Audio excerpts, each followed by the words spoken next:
And you haven't set up to. Yep. I'm going to let you go. Good morning, chiropractic first of Rockford, Max Living Faithful. Proud to be sitting here today with the founder of Oak Strength Fitness, Adam Lane, and we are kind of having some fun today. It's actually their podcast that we're going to be recording, but I thought we'd double utilize technology today. So you're actually going to see us record the podcast. If you're interested in hearing the podcast in more detail, or I have no idea how good the sound's going to be here for this part of it, go to oakstrength.com and take a listen. We'll also be sending it out on our email chain. So as soon as it's finished, so look for that as well. But hope you enjoy it. There was a 60-minute segment that was pretty sad to watch, and we just thought we'd throw a few more factual thoughts about it. So happy listening. Cool.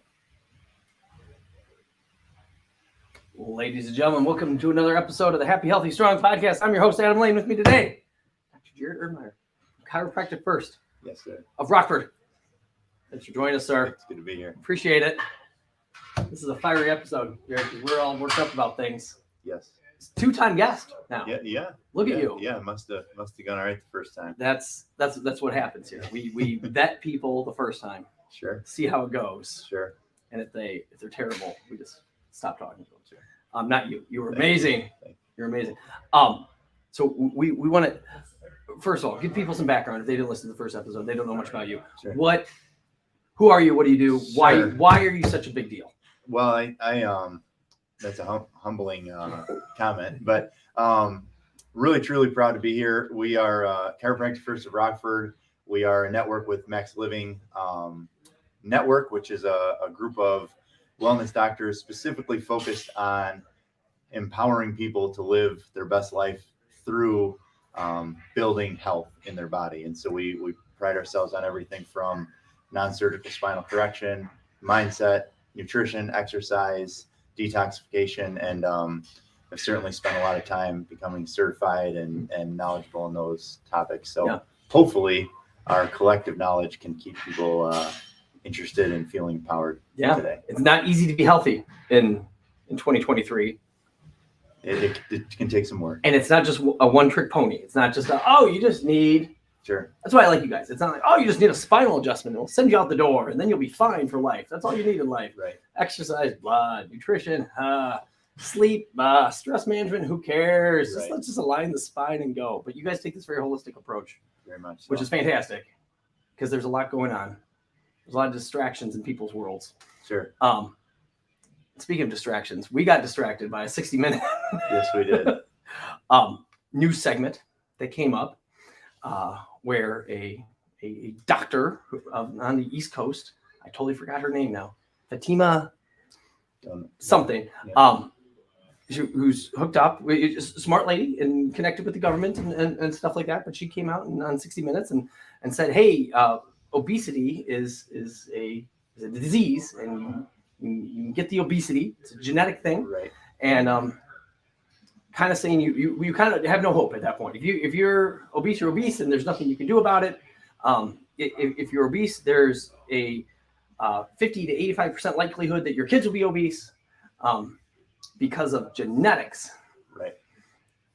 And that rubbed us wrong. Yeah. Yes, it did. So if and then it came out that, hey, by the way, there's a drug. Right. You can take the drug, which is expensive right now. But don't worry, the government's working on making it cheaper for you. Right. No worry. Sorry, that was sarcasm, guys. If you're new here, government's making it cheaper for you. But hey, we have this drug. That's it is a drug. With drugs come side effects and things like that. But hey, don't worry. If you are obese, you can take this drug and not be obese. And there we go. Right. What issues? Right. If somebody in your family came up to you and said, hey, I've tried working out, eating right, taking care of, going to bed early, get de-stressed. I'm just going to take this pill or injection. I think it was an injection. I think it was like an EpiPen type thing. And they were to say, hey, this is the route I want to go. Family member, what do you tell your loved family member that, hey, this is the route they're deciding to go. Right. Well, I think the hardest part of that episode was watching the disempowerment of people. You heard some pretty bold statistics, like 120 million Americans need this drug or qualify for this drug. You also heard that there's absolutely no serious long-term side effects, which we'll talk about later.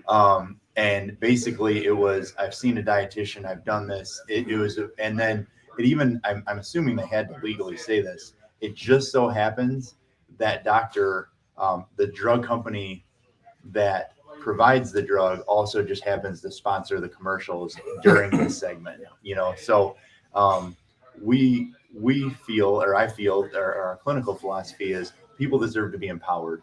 There's always an exception to the rule, but to say something like 120 million Americans that diet and exercise is not the answer, or that it's not a component of the answer, that there's this very safe, very effective drug that's the most effective thing, it's a pun, but it's a tough pill for me to swallow. Yeah. So that was a good pun. I like that. Yeah. So, we looked it up, and you and I, and the funny thing was, we were talking about this at your kid's birthday party here at Oak Strength, where kids are running around, which of course, as I'm watching them, I'm thinking, this is pulling sugar out of their blood. It's lowering the hormones. And, one of the things, the funny thing about, government research is we can talk about today the same government research that completely disproves this. When you talk about epigenetics, the Human Genome Project, things that were sponsored in our country that should be empowering to people to know that they do have choice, that they do have a say in their lives and their health outcomes for a lot of aspects of it. To go in a little lateral direction. I mean, if you look at cancer, who you could probably find a doctor who's going to say the same thing. It's just genetic.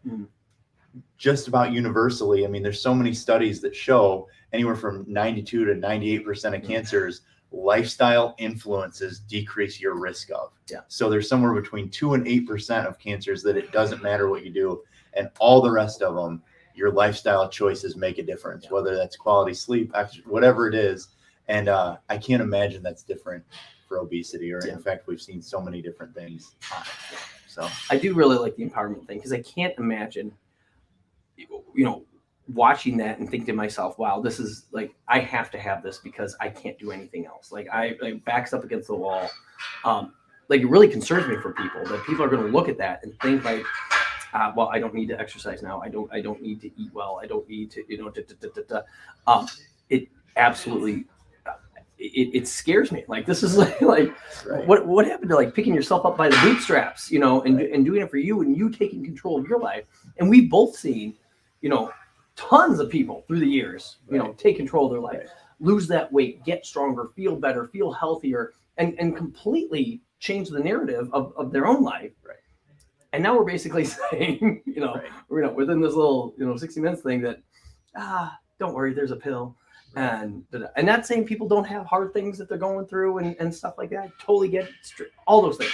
Right. But son of a gun, like, it's your life. Right. Own it. Well, and we talked about this before we got on air, but it was amazing to see. So if you look at this drug, it's the identical drug that's been being prescribed for type 2 diabetes, which used to be called adult onset diabetes, but through American lifestyle has no longer been called adult onset. The name has been changed to just type 2, because it used to be juvenile for type 1, which is genetically turned on, which of course there are multiple studies with epigenetics that show that certain factors like vitamin D levels, like stressors, like can actually turn on or turn off, or can keep you from developing that disease as early in life. Yeah. But even with type 2, even if you have a genetic predisposition for it, there's so many factors that can minimize that. And so, the side effects, for instance, of the things that we're talking about are near zero. Yeah. I mean, near zero.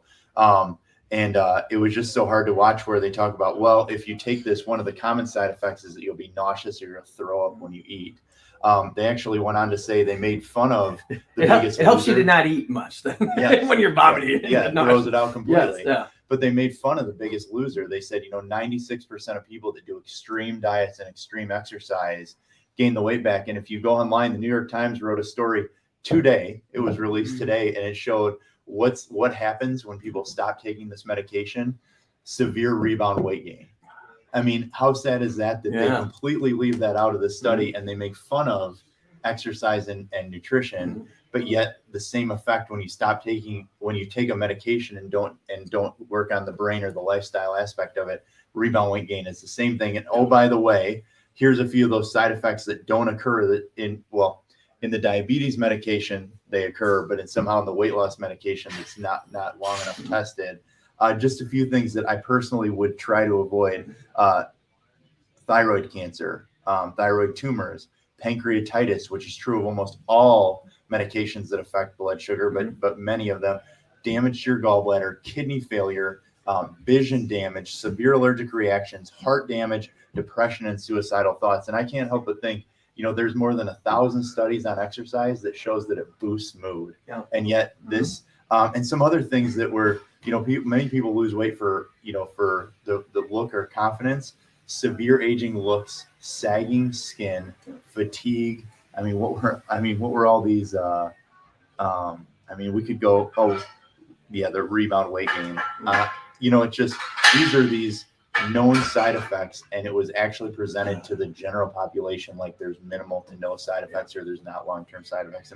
Those are, even if they occur in a small percentage of people, those are horrible and obviously not the effect of a healthy lifestyle. Oh, and that's the part that bothered me. No, let's be clear. I am not a fan of the Biggest Loser attack of, hey, we're going to go insanely extreme for, this X amount of period of time in an environment that's not your environment, because at the end of this, when you do lose your 100 pounds, you have to go back to, your home with your refrigerator, with, you're in charge of buying your food for you and deciding, do you get out of bed or not? It's not Bob Harper yelling at you to do this or to do that.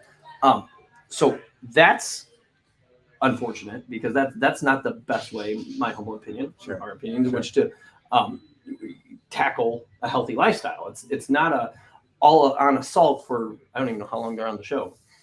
Right. 6 weeks, 12 weeks, whatever it is.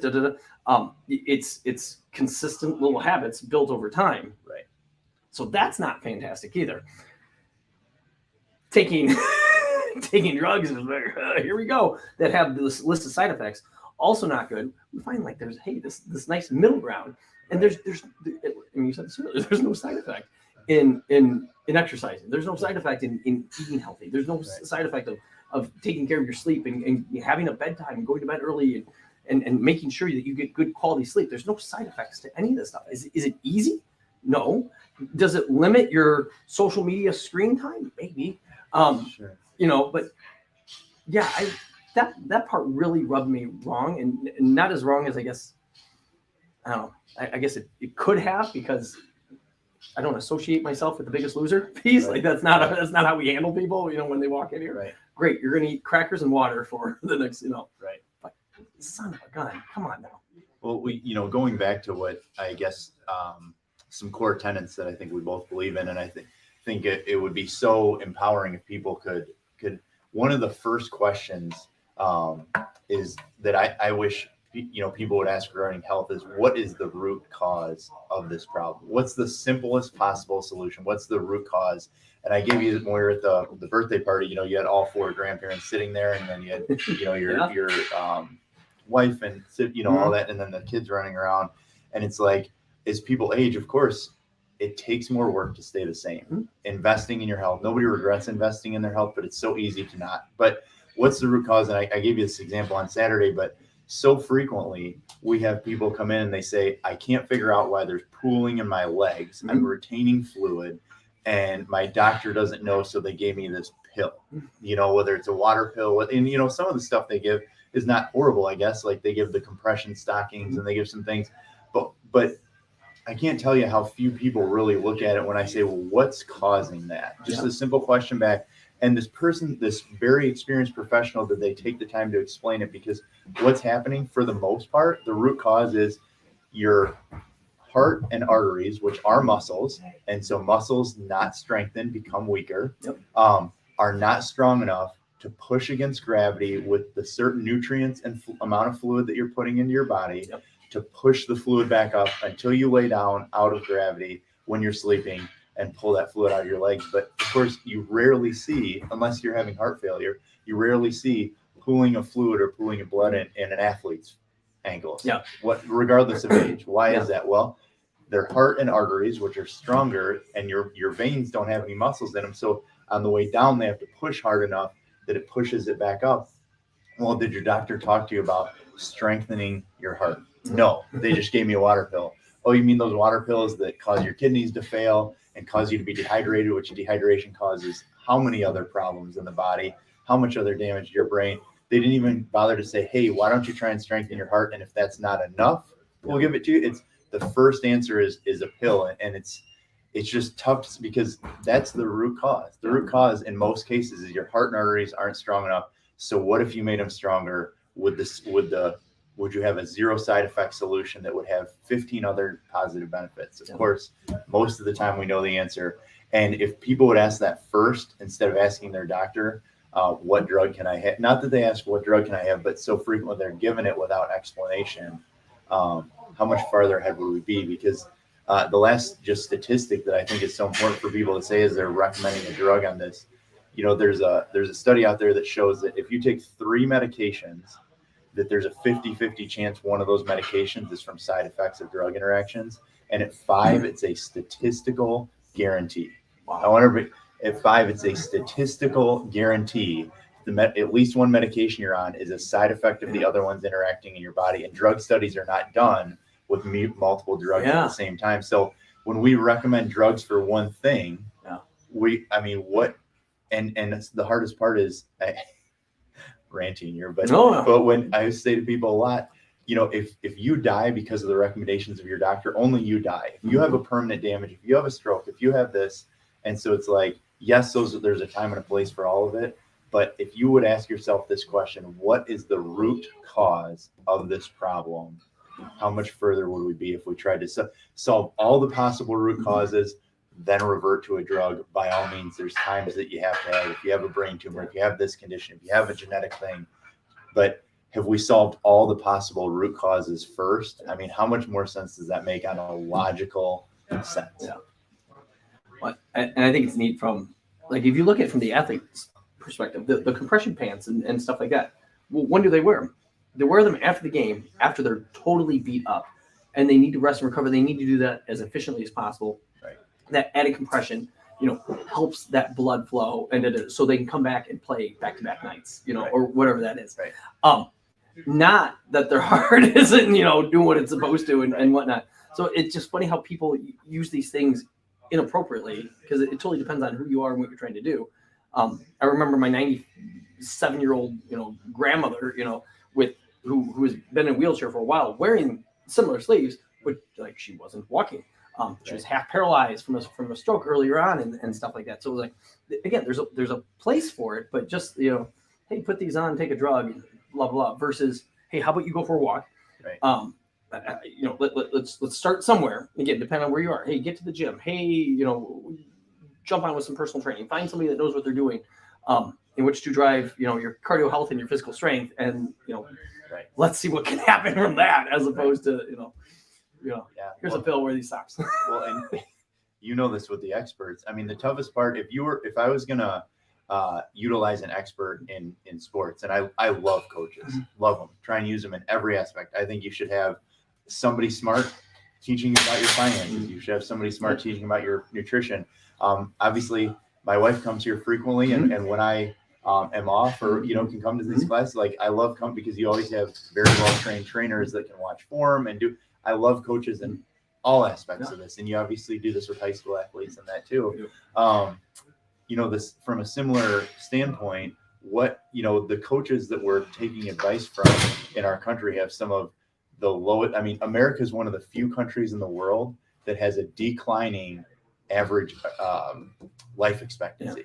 It's one of the few countries in the world that have, I mean, think about that. You're taking advice from a group that has the most technology in the world, spends the most money on healthcare in the world, consumes by far the most medications, and has some of the worst outcomes. When I looked it up this morning, currently 3 different websites showed we're 46th in the world in life expectancy out of 37 industrialized countries, 37th in everything, nearly everything except emergency medicine, medical care. I mean, so the same people giving advice. And that part is awesome. Yeah. Emergency medical, that's fantastic. We're excited about that. But think about it. They have the worst outcomes in the industrialized world, and we still collectively as a country aren't looking elsewhere Yeah. for the answer, continuing to take the most drugs in the world, continuing to spend the most money, Yeah. or expect, health insurance to bail it out. Health insurance is great for medical emergencies too, Yeah. but it's also this issue because it's actually created that where you have to pay full price for your gym membership but get a discounted drug. The gym membership has no side effects. The drug has side effects, but yet it's subsidized. Yeah. I mean, there's some flaws in that. There's some good ideas in that, but there's some flaws in that too. And that's a whole different thing. And we don't need to dive down there. But no, I'm amazed at how. Gosh, where did I read it?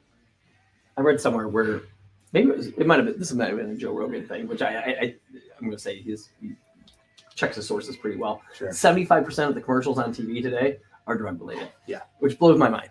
3 out of 4. Right. Drug. I don't know. What's another? McDonald's. Drug. Hardee's. Right. And just how, gosh. And I think that's the thing. I think people need to realize there's so much money behind this. Right. That people say things for their own selfish interest at times. Which to make millions and things like that. And some of the stuff that the doctor on the 60 Minutes episode was the way she was connected through some things, just through some Google searches and whatnot. Like she's making money off of these drugs too, and it's really, really sad because I think people don't know how to take care of themselves in all these different ways. They get very desperate, and they're like, well, I guess I'll pop this pill, right.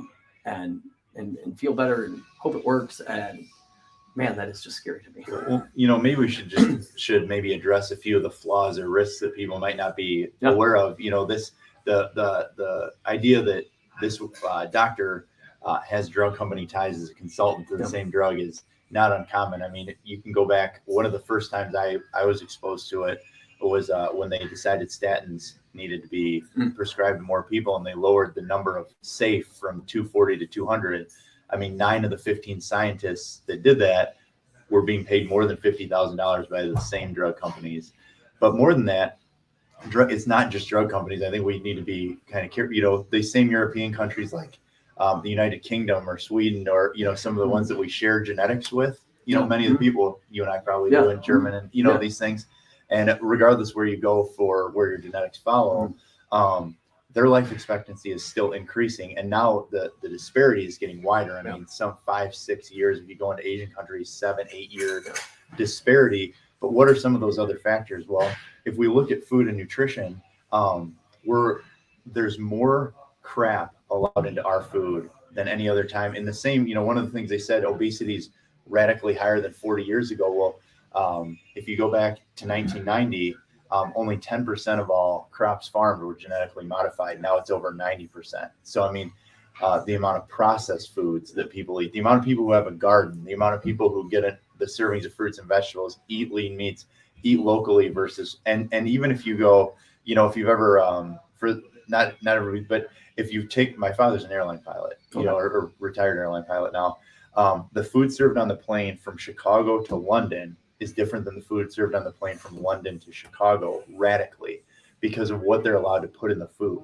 So the amount of preservatives, the amount of fillers, the amount of dyes, the amount of crap is radically lower. It's the same company going both ways, but they have to abide by the country of origin. And so they have to carry completely, even McDonald's in these different countries, completely different food when you consume it here versus there. We still have a McDonald's.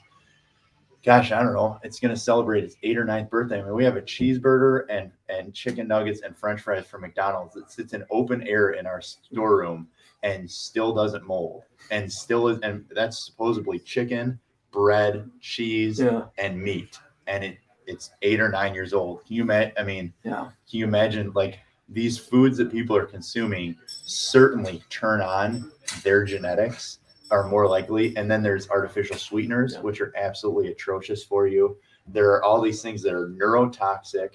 They cause you. And so when you talk about genetics, I was hoping, or I'd like to kind of talk about addiction because they talked about addiction a little bit, sadly, over these last 3 years, I mean, addiction of all types is radically on the rise, 300% and 400% when you look at these things. But one of the things that people do get to control is their addiction. One of the strongest addictive things out there is actually sugar. Yeah. People's addiction to sugar, their addiction to caffeine, their addiction to these things. And what do those things do? Well, for instance, a sweet tooth is not genetic. Just because your mom, like, that is scientifically proven. A sweet tooth is not genetic, but consuming the same foods are. And people are against the Naval Ravikant, the guy who, the billionaire hedge fund guy from AngelList. He talks about, the average person is against PhD scientists and marketing people. So like he breaks down dessert really, really brilliantly. It's like he's evolutionarily, fat is supposed to make you satisfied and sugar is supposed to tell you there's a scarce amount of it. Eat as much as you can because again, fruit was only in season and things like that. So what does dessert do? After you're already full, after you've had enough calories, you'll notice every dessert has high sugar, high fat, because sugar tells your body you need more, and fat is the most dense calorie. So there's 9 calories per gram in fat versus 4 of carbs and protein. So there's more than twice as many calories in the same size, which I know you know this, but for the collective group. And so what do? You have a scientist tricking your brain into thinking that you're not full. And then with artificial sweeteners, your body releases more insulin, which tells you you're hungry. So you drink a Diet Coke or something like that. And now you actually can't figure out why you're more hungry. It's because your body released insulin into your bloodstream thinking it was sugar. Then it had no sugar to bind to. And then we talk about, like, for instance, with exercise, exercise is the only thing shown to not need insulin sensitivity to bring blood sugar out of your blood and into your cells. It's the only thing. There's a special, channel. And so if people aren't getting out of breath, high intensity exercise, and they're diabetic, they're not getting to all the potential root causes of the problems. That's just a bare minimum. They're not getting to all the potential root causes of the problems. There was a show, I can't think of the show, the guy that goes around and to these popular restaurants and I can't think of his name to save my life. Devours whatever their prize food is, or whether it's their 2-pound hamburger or 3, whatever, their 30-ounce steak or blah blah blah. He went to one place, massive like kitchen sink, whatever, something stupid like family of 7. I don't even know if could eat at a time. So he's trying to devour it himself. Tells the story of he got whatever it was halfway through, it just felt like absolute garbage, like just terrible. They brought him out a plate of fries, started eating the fries, finished the like it just the combination of the fat sugar piece. It's sorry, the whole thing as you were talking there, where my mind started to go, and I know we mentioned it at the beginning there because they mentioned the 60-minute thing, how you are 50% to 85% more likely to be obese if your parents were obese, and I want to address that because I think people, okay, it's a genetic thing. It's obesity. Of course, Adam, it makes sense. Like I see fat kids that are fat parents. Like that makes sense. Oh, the grandparents are overweight too. Okay, look at that whole thing. I would argue, you would argue that hey, this is an environment thing. Okay, this is what can turn on these genetics. These epigenetics. Again, stuff that the Human Genome Project looked into extremely thoroughly.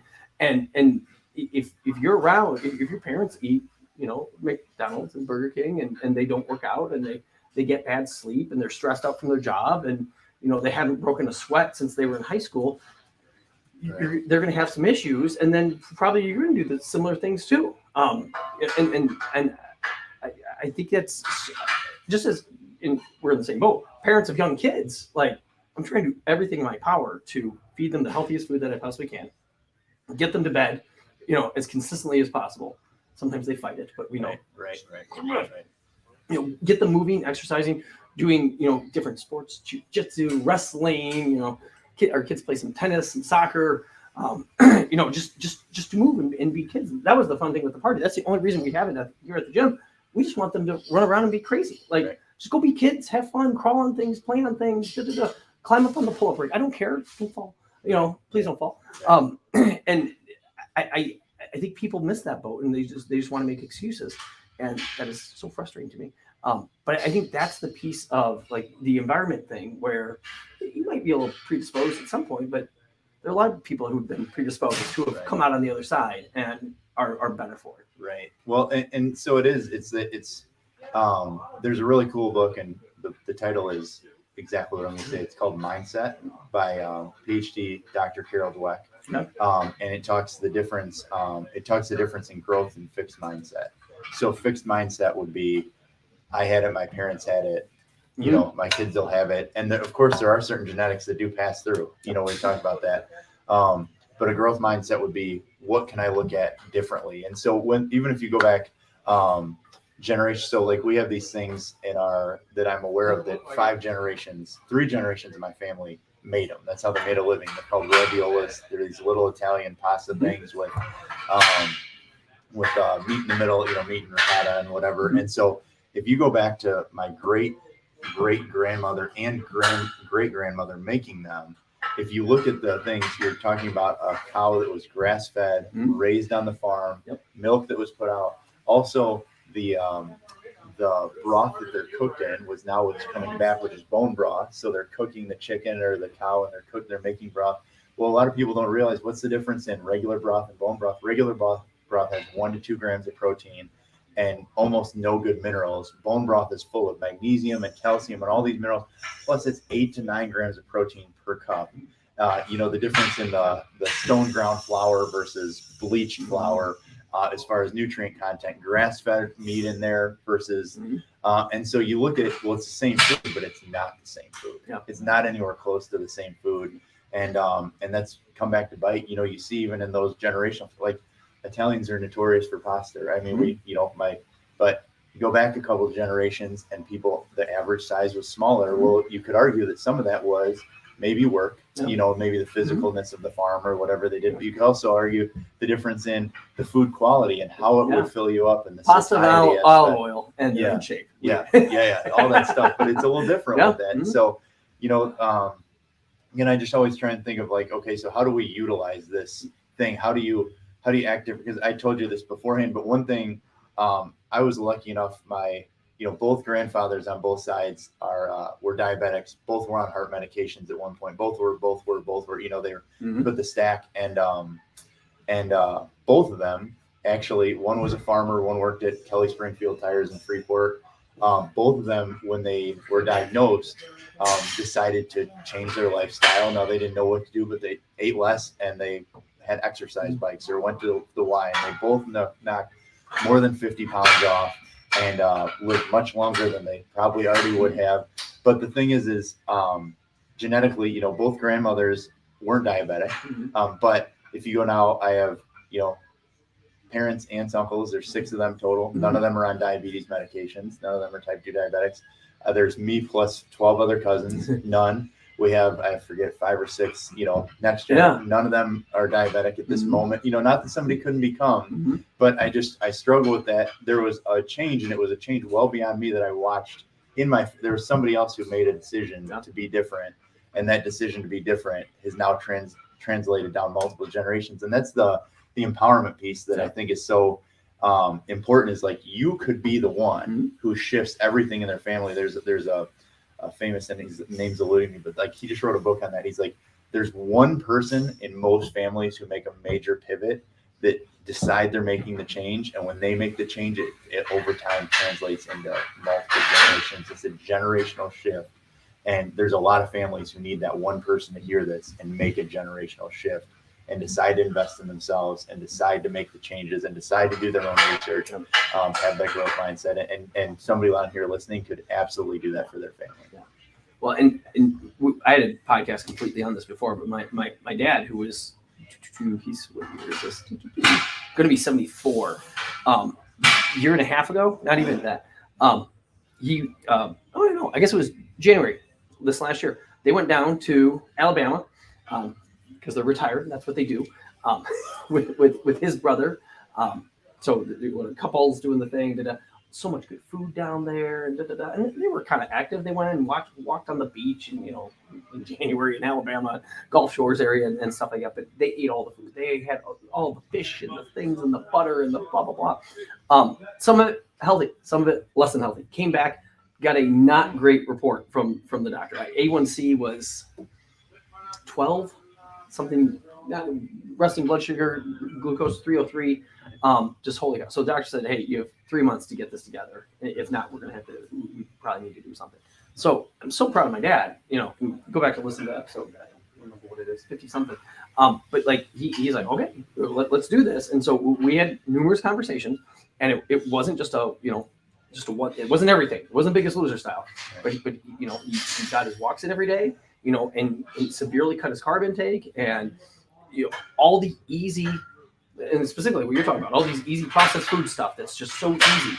And a lot of the stuff that they grew up on, and they grew up trusting. Right. If it's in the package, it's safe and healthy because it says FDA approved, and hey, it's okay. But like, Dad, you can't, go eat the real food that you would grow in your own garden, with the meat and the fruit and and limited the fruit a little bit. And long story short, after 6 months, he brought his A1C down from a 12.2 to a 5.9, and resting blood glucose was 115-ish, something like that. Not perfect, but he's 73, so like, we're getting there. But now he's able to continue it now to this day, and he's still not on anything blood sugar medicine wise, which we're thrilled about. Like that's fantastic. Like that added I don't know how many years to his life, because you run with an A1C of 12.2, you're like, that's gonna be hard. And then the end of your life is not gonna be fun.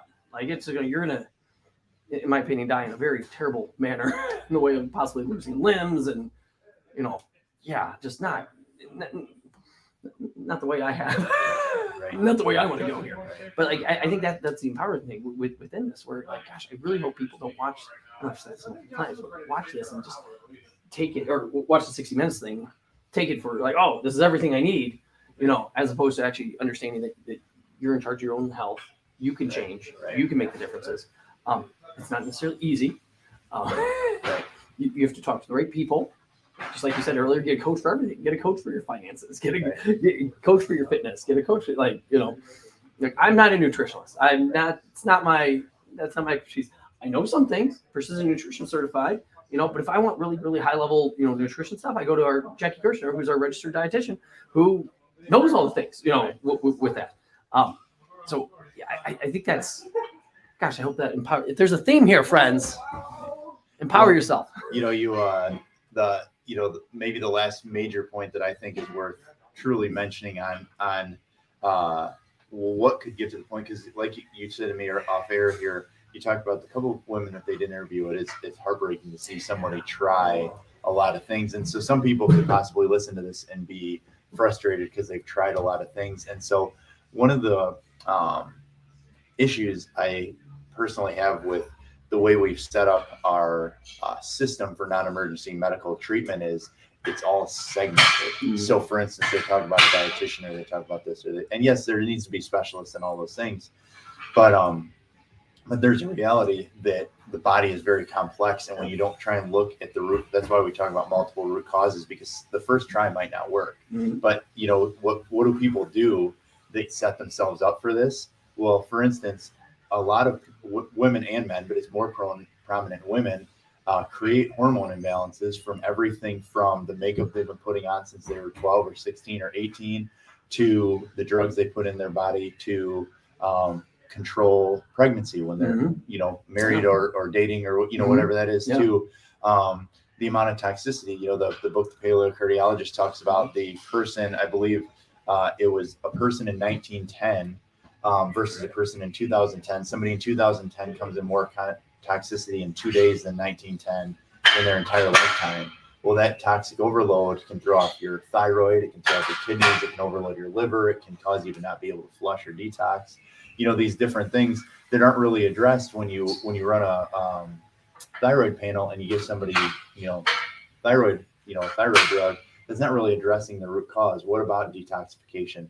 Ask a medical doctor about detoxifying your body, and you're more than likely going to get a blank stare. And that's not saying all, but in general, it's just not even covered in the spectrum. And so there's these factors that, again, allow your body to heal itself, and root causes. And so like going to a dietitian that's going to say it's still current in our current food pyramid is awful, with grain being the number one consumer and artificial sweeteners being okay and processed foods being fine. I mean, you can even look at the corruption in that, where saturated fat is not necessarily bad for you, but the American Heart Association still links them all the same. The food pyramid does. And if you look at the data, certain industries paid money to not be segmented out and say, for instance, the saturated fat in XYZ is bad for you. Like fried food is somehow the saturated fat in an avocado is the same as a donut. Yeah. Like, give me a break. And this trickles down to kids and school lunches and school breakfasts, and Completely. you see what they eat, 1 or 2 meals a day there, and then, oh my gosh, Yeah. it puts them behind the 8 ball completely, right? What, I was Right. like, my kids aren't eating that because there's no way. Yeah. Well, and you're thankful because there's a lot of complexity in that, and Yeah. kids being fed, and again, but it doesn't make it the best choice. No. It does not make it the best choice. And if we're trying to solve more of these problems, I believe we have to be open to look at root cause and fueling the body and avoiding toxicity, and of course, undoing what you do to your, and you mentioned sleep, which is funny. We're doing a sleep seminar this week. There you go. So we're doing a sleep seminar this week, Friday and Tuesday. Do you bring your own pillow? Is that how that works? No, that's not. Darn it. No, but this when you talk about blood sugar and obesity, people who don't sleep enough have higher stress hormones, and same thing with caffeine. They like even taking a drug like caffeine inhibits your body's ability to go into REM. Like you could go on and on and on. Yeah. And it's like, do what naturally works. Fall back to nature, root cause. I mean, again, there are so many flaws in that tiny video, and not that the video really matters, but it's more of, hopefully for those that are watching this, they found something that they can really take and implement themselves to be better, or to live better, or to feel better. Long story short, we want this to be as empowering as possible. Like I think that's the thing that we're, I don't know, that this is, you're in charge of your own health. There's a lot of crazy out there. So, I mean, you do have to talk to the right people and whatnot. And going back to a second ago where, hey, I want to stay in my lane. Like, I am not a chiropractor. Right. I know some things about the spine. I don't know half of what you do. You've forgotten more than I will ever know, probably. So there's so many different like moving pieces here. And if you find, I don't know, I really encourage people to get second opinions, third opinions, fourth opinions, talk to different people who have different ideas in the way of finding that, like you're saying, those root causes. What's the beginning here? Where does this start? Yeah. I think at a starting point, there's some people who need help and guidance in some area. And so for you guys, obviously you have those initial consultations, assessments. Yeah. We do have, for active clients, or for even people who come in as new clients, we do have a nutritionist that's certified in all sorts of things that can take people through. There's a book called Align Your Health that's excellent for that. People can look into paleo or keto. But really there's picking a spot. I would say picking a spot and then just starting with it. And if they do need help, I would say, I mean, for us, I put our website, you can shoot us an email, and we're happy to get on the phone as a starting point. We do, a $25 initial consultation for the whole reason of what direction do people need to go. And then, maybe we're not the solution for certain things, but I would say the philosophy that both organizations operate at is a good starting point for a lot of people if they're lost. But you can also self-educate, certainly. Yeah. I think it's funny that like the first domino that gets going with people, like for me personally, it's that exercise piece. Yeah. If I exercise, I check that off my list. Okay. Stress, anxiety comes down a little bit. Oh, I go through the day a little bit happier. I get to the end of the day, I'm tired, and Adam goes to bed, and it's a beautiful thing. And then I wake up refreshed, ready to go again. If Adam works out again, sometimes again, a multitude of different things. Again, rinse and repeat. And for me, that's the domino. If I don't work out, I get on edge. Stress hits me harder than it should. I go home at night. I lie in bed, looking at the ceiling, thinking to myself, everything with this owning a business and all the stress that comes with it. And hey, payroll here and this is here. Oh my gosh, we forgot to do this. And what about this? We need to write this new marketing thing. I got this podcast with Jared going on. Oh my gosh, I need to get that together. Yada yada. But so if people can find that first thing, and it just might be feeling better. So it might be that chiropractic adjustment where like, oh my gosh, I'm not in terrible pain right now, and now I can go for that walk. Or it's the nutrition thing. Hey, I haven't eaten breakfast in 5 years. Okay. All of a sudden you have some some eggs some morning. Oh, I actually have energy to Right. sustain me through the day and whatnot. So it's always interesting to see and that's always different with different people. Like I wish it was exercise for everybody. It'd be, Right. you just advertise it all over the place, but everybody's different and you need different stuff. Well, you talked. One thing is where get a lot of what you referenced that maybe would be could have summarized better is where you focus or where you put your culture. Yep. So where we go to church, they're always like, "You're not going to stay for donuts." And my kids, I'm like, I don't know why the lady has to say that every week before we leave, because it just sets up a bad car ride, But I get it, because it's culturally they're trying to perpetuate brotherhood in that. But the same concept. One thing that I like about for Oak, like the people that are there have if you want to socialize before or after, most people are going to have a health focus. They're going to talk about their protein consumption or their carb. Like I hear those conversations when I'm here. Similarly, in our clinic, if you're around, I can't tell you how many times people walk in and say, "I didn't know you go here. I didn't know." And if you plug in and you listen to the talks and you read the books and you do this, you can't not, and you can be that. And so whether you do that or whether you just do it for free on Instagram and follow the right stuff, I like following the health junkies, the guys that are healthier than me, because I watch them and I say, well, I guess there's another level. I guess there's another, and so versus following something negative, there's a lot of positive health focused things that, and Instagram, all that stuff's free. And there's some fake. Yeah. But there's also some very good in there too. So right. Right. So you can find that and sort that out, but get in some sort of community that makes you better or surrounds you with wanting to be better. Yeah. What is it? You're the sum of the five people you hang around the most. Give or take. That's so true.